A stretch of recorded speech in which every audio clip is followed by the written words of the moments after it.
श्रीगणेशाय नमः। अथ शनैश्चरस्तोत्र प्रारम्भः। अस्य श्री शनैश्चरस्तोत्र महामन्त्रस्य काश्यप ऋषिः अनुष्टुप् छन्दः।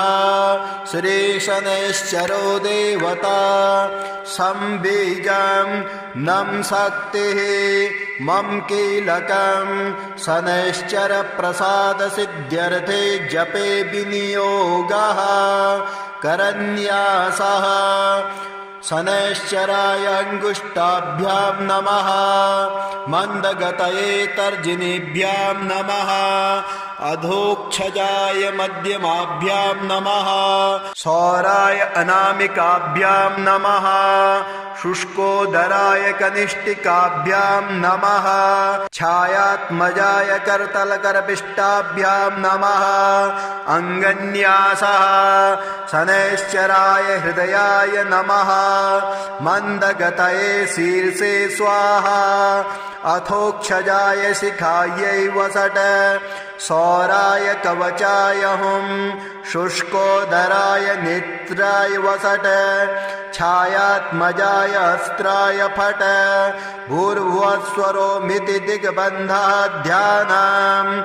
चापासनो गृद्धरथस्तु नीलः।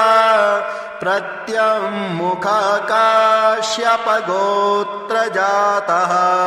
शशूलचापेषु गदाधरोऽभ्यां। सौराष्ट्रदेशप्रभवश्च सौरिः। नीलाम्बरो नीलवपुः किरीटे। गृध्रासनस्थो विकृताननश्च। केयूरहारादिविभूषिताङ्गः। सदास्तु मे मन्दगते प्रसन्नः। शनैश्चराय शान्ताय सर्वाभीष्टप्रदायिने नमः। सर्वात्मने तुभ्यं नमो नीलाम्बराय च। द्वादशाष्टमजन्मानि द्वितीयान्तेषु राशिषु। ये ये मे संगता दोषाः सर्वे नश्यन्तु वै प्रभो। सूत उवाच शृणुध्वं मुनयः सर्वे शनिपीडाहरं शुभं। शनिप्रीतिकरं स्तोत्रं सर्वाभीष्टफलप्रदम्। पुरा कैलासशिखरे पार्वत्यै शङ्करेण च उपदिष्टं शनिस्तोत्रं प्रवक्ष्यामि तपोधना। रघुवंशेति विख्यातो राजा दशरथः प्रभु। बभूव चक्रवर्ती च सप्तद्वीपाधिपो बली। कृतिकान्ते शनौ याते दैवज्ञैर्ज्ञापितो हि सः। रोहिणी शकटं भित्त्वा शनिर्यास्यति साम्प्रतम्। इत्थं शकटभेदेन सुरासुरभयङ्करम्। द्वादशाब्दं तु दुर्भिक्षं भविष्यन्ति सुदारुणम्। देशाश्च नगरग्रामः भयभीता समन्ततः। ब्रुवन्ते सर्वलोकानां भयमेतत् समागतम्। एवमुक्तास्ततो वाक्यं मन्त्रिभिः सह पार्थिवः। व्याकुलं तु जगद्दृष्ट्वा पौरजानपदादिकं। प्रपच्छ प्रयतो राजा वसिष्ठ प्रमुखान् ऋषीन्। समाधानं किमस्यास्ति ब्रूत मे मुनिसत्तमाः। प्रजानां परिरक्षायै सर्वज्ञा सर्वदर्शिनः तच्छ्रुत्वा मुनयः सर्वे प्रोचुरस्य बलं महत् शनैश्चरेण सकटे तस्मिन् भिन्ने कुतः प्रजा अयं योगो ह्यसाध्यं तु शक्रब्रह्मादिभिस्तथा शतो सञ्चित्य मनसा सहसा पुरुरर्षभः समादाय धनुर्दिव्यं दिव्यायुधसमन्वितं रथमारुह्य वेगेन गतो नक्षत्रमण्डलं शपादयोजनं लक्ष्यं सूर्यस्योपरि संस्थितं रोहिणी पृष्ठतः स्थाप्य राजा दशरथस्तदा रथे तु काञ्चने दिव्ये सर्वरत्नविभूषिते हंसवर्णहयैर्युक्ते महाकेतु समुच्छिते दीप्यमानो महारक्ता किरीटकटकादिभिः दीप्यमानो महारक्ता किरीटकटकादिभिः बभ्रानसा तदाकाशे द्वितीय इव भास्कर अकारणचूर्णचापेन संहारस्त्रं न्ययोजयत् संहारस्त्रं सनिर्दृष्ट्वा सुरासुरभयङ्करं कृतिकान्ते तदा स्थित्वा प्रविशन् किल रोहिणीं दृष्ट्वा दशरथं चाग्रे ततस्तौ सभ्रुकुटी मुखः हसित्वा तभ्ययात् स्वरे हृदं वचनमब्रवीत् पौरुषं तव राजेन्द्र सुरासुरभयङ्करं देवासुरमनुष्याश्च सिद्धविद्याधरोरगाः मयावलोकिताः सर्वे दैन्यमासो व्रजन्ति ते तुष्टोऽहं तव राजेन्द्र तपसा पौरुषेण च वरं ब्रूहि प्रदास्यामि मनसा यदभीप्सितं दशरथ उवाच प्रसादं कुरु मे सौरे वरदो यदि मे स्थितः अद्य प्रभृति मे राष्ट्रे प्रीडा कार्या न कस्यचित् रोहिणी भेदयित्वा तो न गतव्यं त्वया सने सरितः सागरा सर्वे यावच्चन्द्रार्कमेदिनी द्वादशाब्दं तु दुर्भिक्षं न कदाचित् भविष्यति याचित्तं तु मया सौरे नान्यमिच्छाम्यहं वरम् एवमस्त्विति सुप्रीतो वरं प्रादातु शाश्वतम् कीर्तिरेषा त्वदीया च त्रैलोक्ये सम्भविष्यते प्राप्य चैनं वरं राजा कृतकृतो भवत्तदा एवं वरं तु सम्प्राप्य दृष्टरोमा स पार्थिवः रथोपस्थे धनुस्थाप्य भूत्वा चैव कृताञ्जलिः ध्यात्वा सरस्वते देवे गणनाथं विनायकं राजा दशरथस्तोत्रं सौरेरिमदथाकरोत् अथ स्तोत्रं दशरथ उवाच नमः कृष्णाय नीलाय शिखिकण्ठनिभाय च नमो नीलमुखाब्जाय नीलोत्पतनिभाय च नमो निर्मांसदेहाय दीर्घसमश्रुजटाय च नमो विशालनेत्राय शुष्कोदरभयानक नमः पुरुषनेत्राय स्थूलरोणे नमो नमः नमो नित्यं क्षुधार्थाय अतृप्ताय नमो नमः नमो दीर्घाय शुष्काय कालदृष्टाय ते नमः नमस्ते घोररूपाय दुर्निरीक्षाय ते नमः नमो घोराय रौद्राय भीषणाय करालिने नमस्ते सर्वभक्षाय वलिमुख नमोऽस्तु ते सूर्यपुत्र नमस्तेस्तु भास्करो भयदायिने अधोष्ठे नमस्तेस्तु संवर्तक नमो नमः। नमो मन्दगते तुभ्यं निस्त्रिसाय नमो नमः। नमो दुस्सहदेहाय नित्ययोगरताय च ज्ञानदृष्टे नमस्तेस्तु कश्यपात्मजसूनवे। तुष्टो ददासि त्वं राज्यं क्रुद्धो हरसि तत्क्षणात्। देवासुरमनुष्याश्च सिद्धविद्याधरोरगाः त्वयावलोकिताः सर्वे दैन्यमासो व्रजन्ति ते। ब्रह्मा शक्रो यमश्चैव ऋषयः सप्तसागराः राज्यभ्रष्टा भवन्तेह तव दृष्ट्यावलोकिता। देशाश्च नगरग्रामः दीपाश्च गिरयस्तथा सरितः सागराः सर्वे नाशं नश्यन्ति समूलतः। प्रसादं कुरु मे सौरे वरदोषे महाबल इति स्तोत्रम्। एवमुक्तास्तदा सौरिः ग्रहराजो महाबलः अब्रवीच्च सनिर्वाक्यं दृष्टरोमा सभास्करिः। सनिर्वाच तुष्टोऽहं तव राजेन्द्र स्तोत्रेणानेन सुब्रत।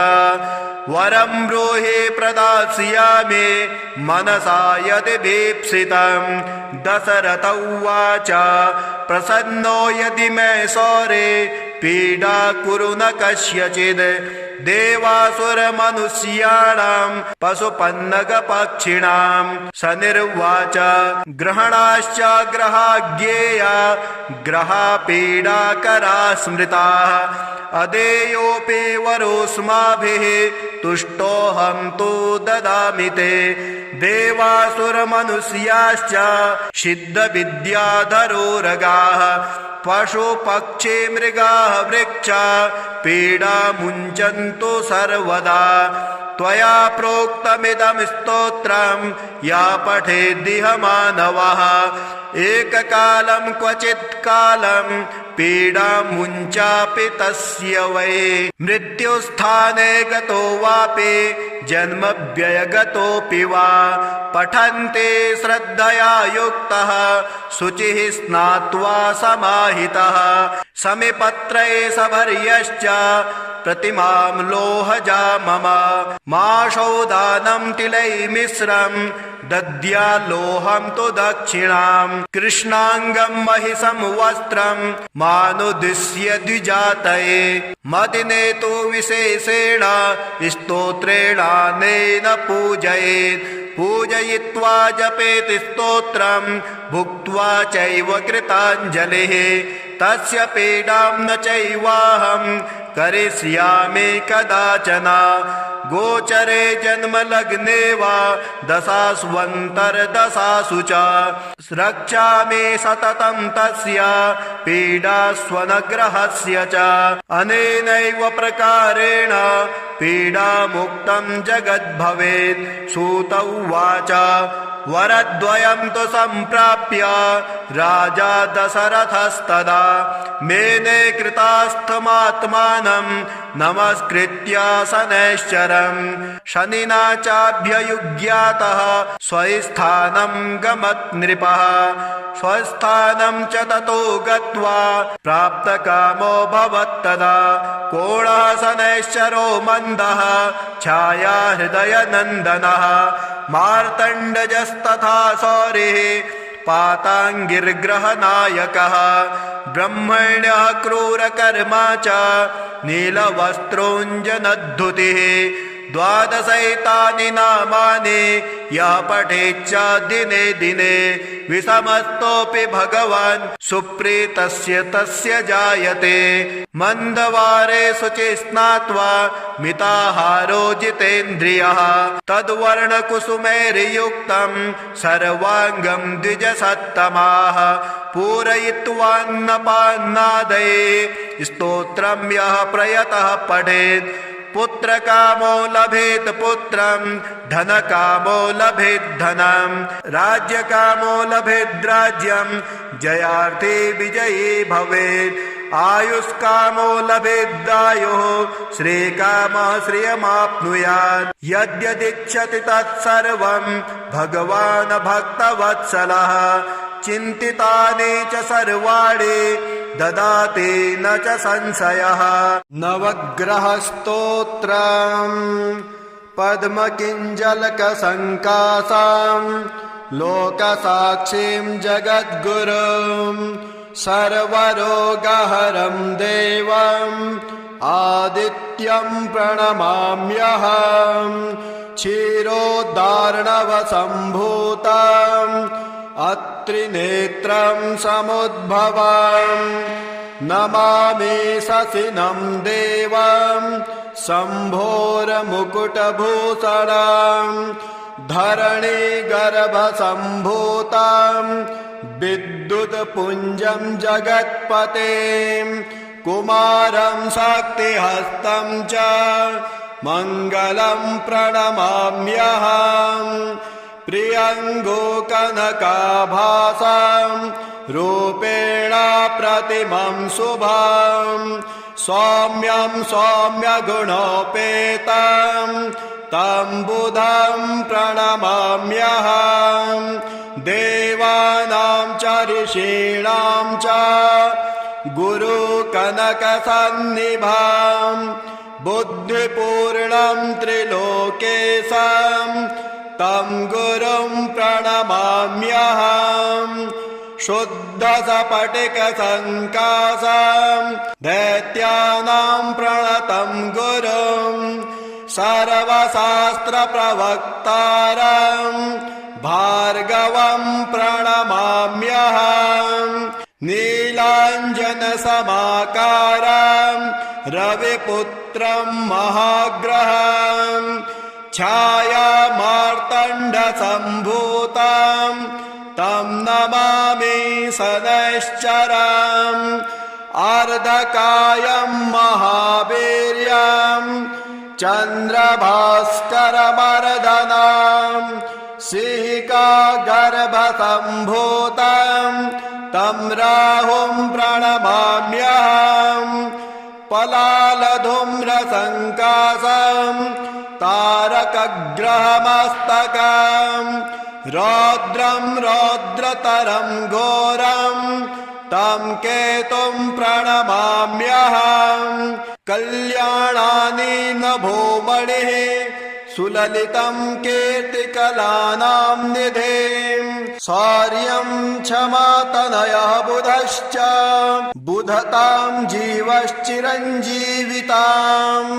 साम्राज्यं भृगुयोर्कजो विजयितां राहुं बहुकर्षतां केतुर्यच्छतु वाञ्छितं मम फलं सर्वे ग्रहा सादराः न्यूनातिरिक्ता न्यपरिस्फुटानि कर्माणि यानि मया कृतानि सर्वाणि चेतानि मम क्षमध्वं प्रयातु तुष्टा पुनरागमाय अन्यथा शरणं न्यास्ते योऽयं मे शरणं सदा तस्मात् कारुण्यभावेन रक्षध्वं गृहनायक।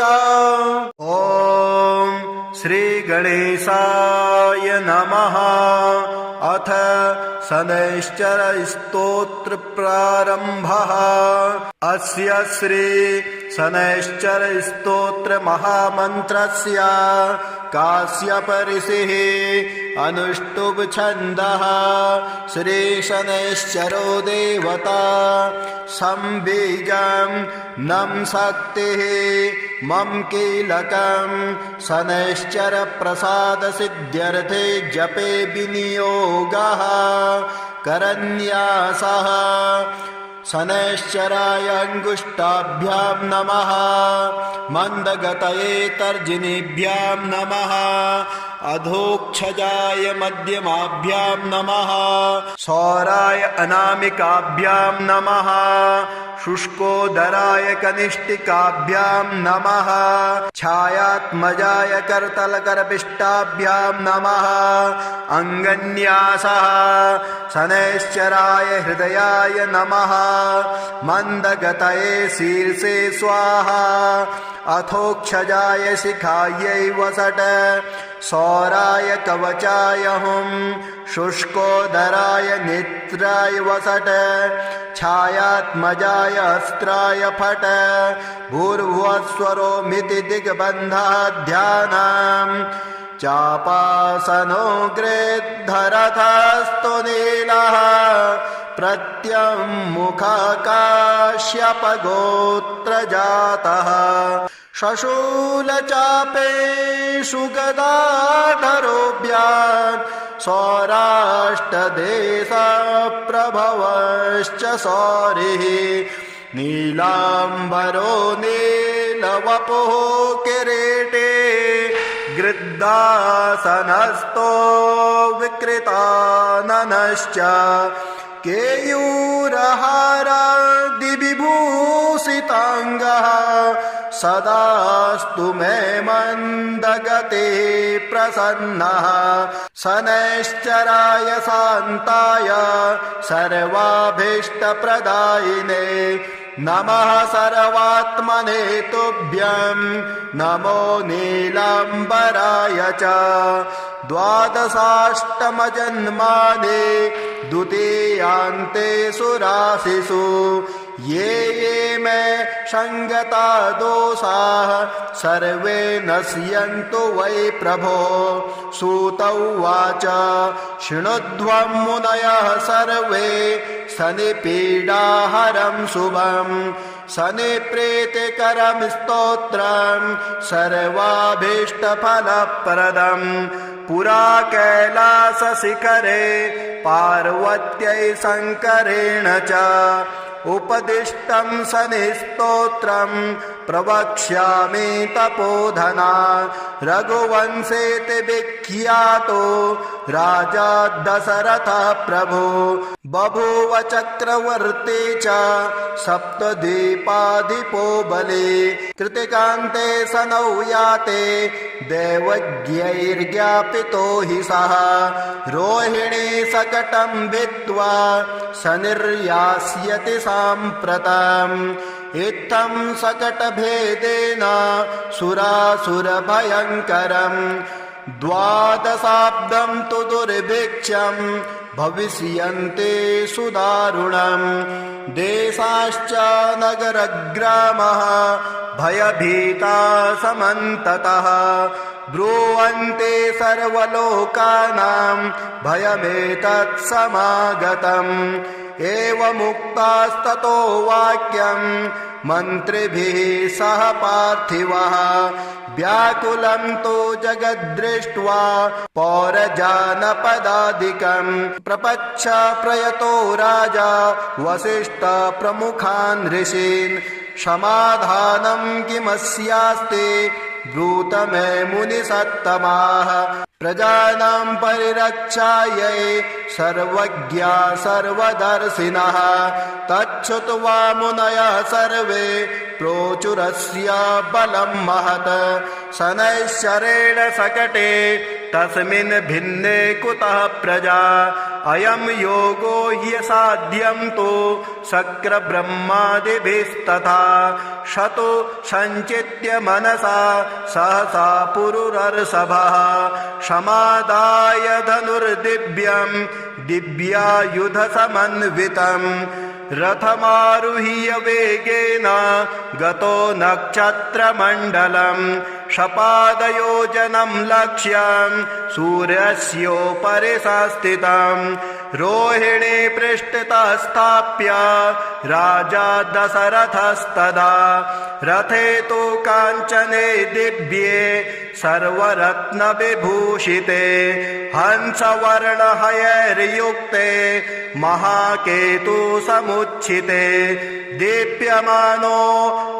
दीप्यमानो महारक्त किरीटकटकादिभिः दीप्यमानो महारक्त किरीटकटकादिभिः बभ्रानसा तदाकाशे द्वितीय इव भास्कर अकारणचूर्णचापेन संहारस्त्रं न्ययोजयत् संहारस्त्रं स निर्दृष्ट्वा सुरासुरभयङ्करम् कृतिकान्ते तदा स्थित्वा प्रविशन् किल रोहिणीम् दृष्ट्वा दशरथं चाग्रे ततस्तौ स भ्रुकुटी मुखः हसित्वा तभ्ययात् स्वरे हृदं वचनमब्रवीत् पौरुषं तव राजेन्द्र सुरासुरभयङ्करम् देवासुरमनुष्याश्च सिद्धविद्याधरोरगाः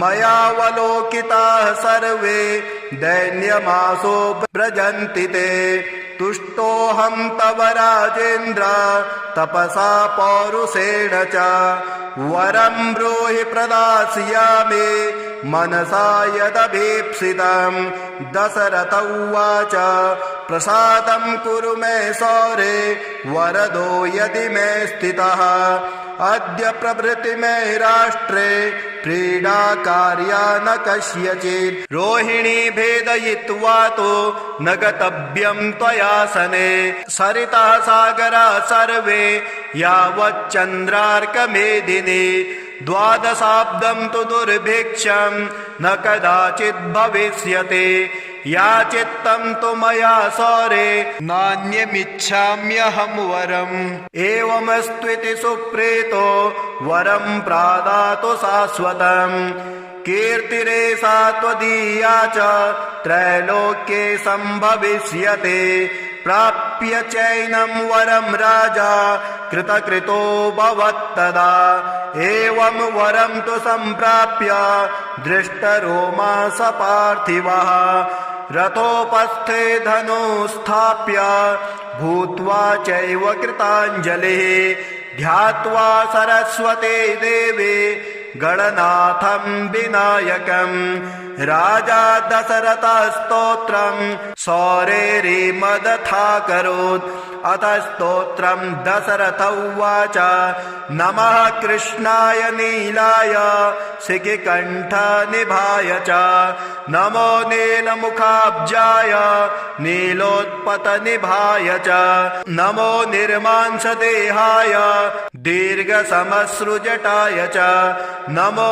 विशालनेत्राय शुष्कोदरभयानक नमः पुरुषनेत्राय स्थूलरोणे नमो नमः नमो नित्यं क्षुधार्थाय अतृप्ताय नमो नमः नमो दीर्घाय शुष्काय कालदृष्टाय ते नमः नमस्ते घोररूपाय दुर्निरीक्षाय ते नमः नमो घोराय रौद्राय भीषणाय करालिने नमस्ते सर्वभक्षाय वलिमुख नमोऽस्तु ते सूर्यपुत्र नमस्तेस्तु भास्करो भयदायिने अधोष्ठे नमस्तेस्तु संवर्तक नमो नमः नमो मन्दगते तुभ्यं निस्त्रिसाय नमो नमः नमो दुस्सहदेहाय नित्ययोगरताय च ज्ञानदृष्टे नमस्तेस्तु कश्यपात्मजसूनवे तुष्टो ददासि त्वं राज्यं क्रुद्धो हरसि तत्क्षणात् देवासुरमनुष्याश्च सिद्धविद्याधरोरगाः त्वयावलोकिताः सर्वे दैन्यमासो व्रजन्ति ते ब्रह्मा शक्रोयमश्चैव ऋषयः सप्तसागरः राज्यभ्रष्टा भवन्तेह तव दृष्ट्यावलोकिता देशाश्च नगरग्रामः दीपाश्च गिरयस्तथा सरितः सागराः सर्वे नासं नश्यन्ति समूलतः प्रसादं कुरु मे सौरे वरदोषे महाबल इति स्तोत्रम् एवमुक्तास्तदा सौरिः ग्रहराजो महाबलः अब्रवीच्च स निर्वाक्यम्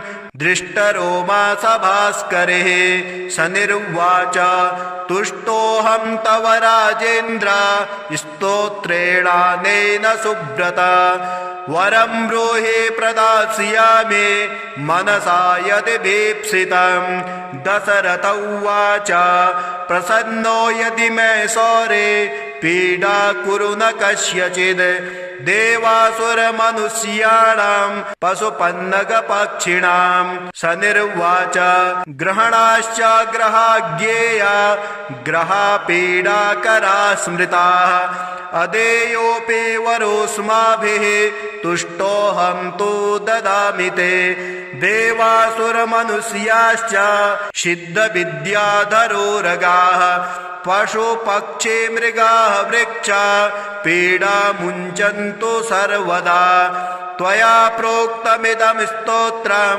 या पठेद्दिह मानवः एककालं क्वचित् कालं पीडा मुञ्चापि तस्य वै मृत्युस्थाने गतो वापि जन्मव्ययगतोऽपि वा पठन्ते श्रद्धया युक्तः शुचिः स्नात्वा समाहितः समिपत्रे सभर्यश्च प्रतिमां लोहजा मम माशौदानं तिलैर्मिश्रं दद्याल्लोहं तु दक्षिणां कृष्णाङ्गं महिषं वस्त्रं मानुदिश्य द्विजातये मदिने तु विशेषेण स्तोत्रेणानेन पूजयेत् पूजयित्वा जपेत् स्तोत्रं भुक्त्वा चैव कृताञ्जलिः तस्य पीडां न चैवाहं करिष्यामि कदाचन गोचरे जन्मलग्ने वा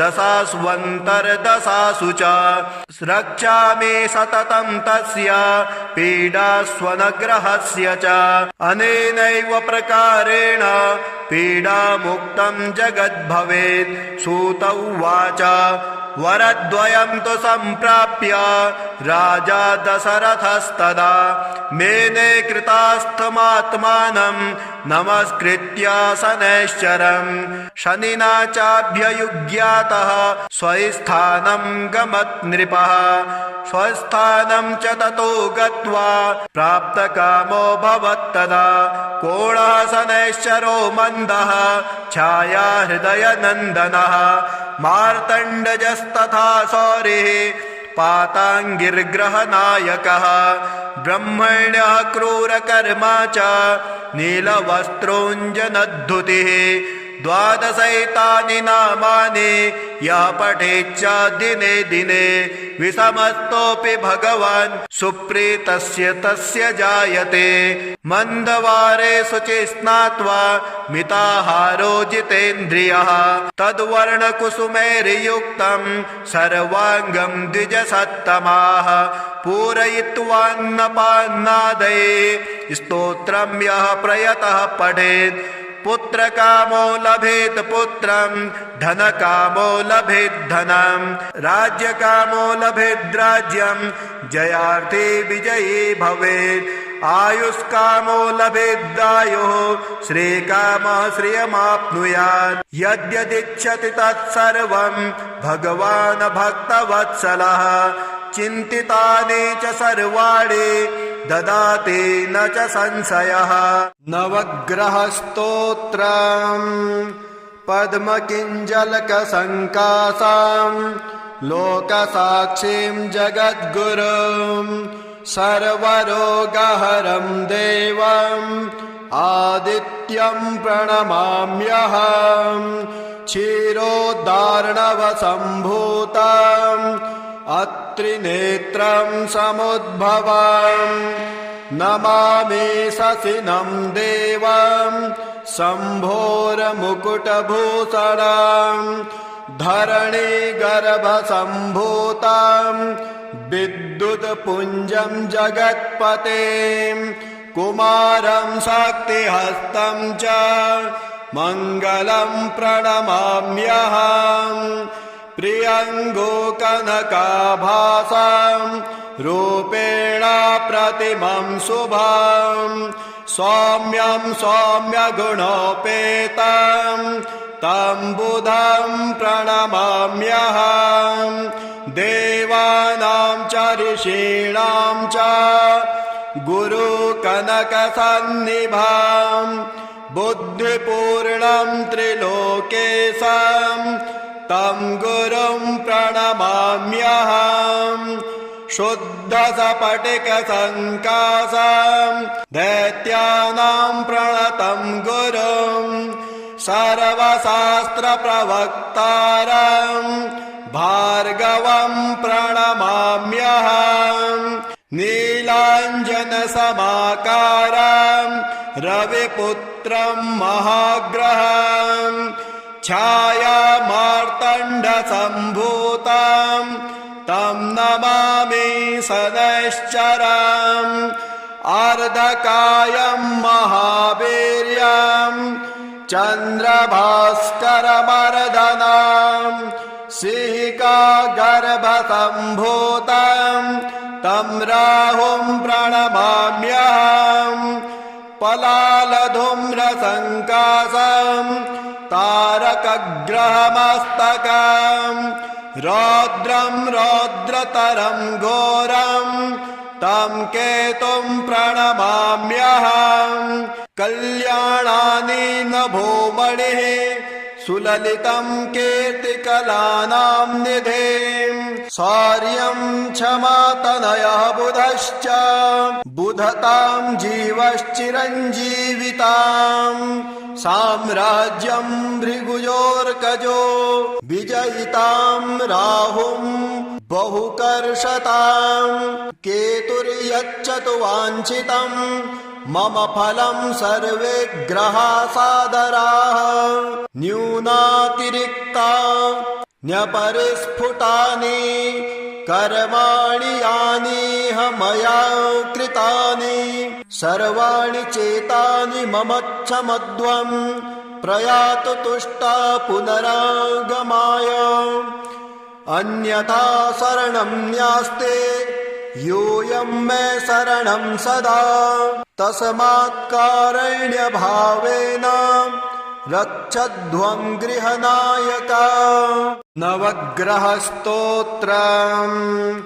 पद्मकिञ्जलकसङ्काशं लोकसाक्षिं जगद्गुरुं सर्वरोगहरं देवम् आदित्यं प्रणमाम्यहम् क्षीरोदार्णवसम्भूतम् अत्रिनेत्रं समुद्भवम् नमामि शशिनं देवं शम्भोरमुकुटभूषणं धरणीगर्भसम्भूतं विद्युत्पुञ्जं जगत्पतिं कुमारं शक्तिहस्तं च मङ्गलं प्रणमाम्यहम् प्रियङ्गो कनकाभासं रूपेण प्रतिमं शुभं सौम्यं सौम्यगुणोपेतं तं बुधं प्रणमाम्यहम् देवानां च ऋषीणां च गुरुकनकसन्निभां बुद्धिपूर्णं त्रिलोकेशं तं गुरुं प्रणमाम्यहम् शुद्धसपटिकसङ्काशं दैत्यानां प्रणतं गुरुं सर्वशास्त्रप्रवक्तारं भार्गवं प्रणमाम्यहम् नीलाञ्जनसमाकारं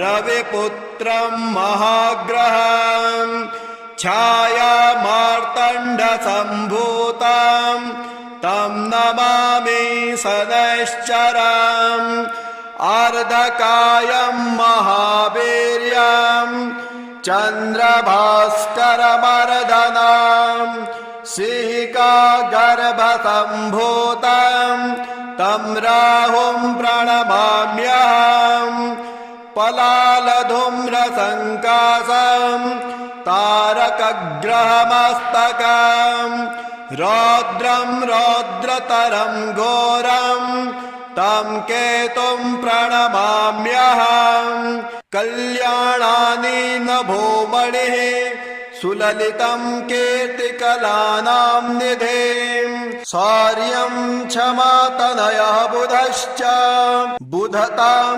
जीवश्चिरञ्जीविताम् साम्राज्यं भृगुयोर्कजो विजयितां राहुं बहुकर्षताम् केतुर्यच्छतु वाञ्छितं मम फलं सर्वे ग्रहा सादराः न्यूनातिरिक्ता न्यपरिस्फुटानि कर्माणि यानिह मया कृतानि सर्वाणि चेतानि मम क्षमध्वं प्रयातु तुष्टा पुनरागमाय अन्यथा शरणं न्यास्ते योऽयं मे शरणं सदा तस्मात् कारुण्यभावेन रक्षध्वं गृहनायक।